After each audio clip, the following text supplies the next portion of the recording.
আসসালামু আলাইকুম ভিউয়ার্স, আশা করি সবাই ভালো আছেন। সো আবারও চলে এলাম নতুন এক ভিডিও নিয়ে। ভিডিওটা হচ্ছে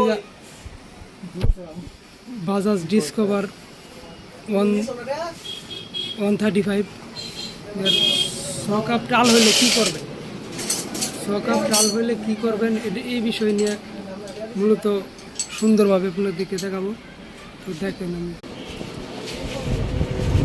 এই যে সকাপটা টাল হয়ে গেছিল, এখন এটা সার্ভিসিং কইরা সুন্দরভাবে ঠিক করে ফেলাইলো আমার উস্তাদ।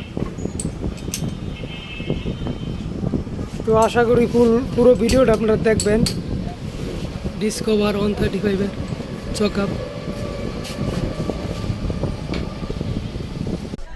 35-এর যে টান, তার সাথে ওই যে লঞ্চন 165 সিসির পাওয়ার কোম্পানি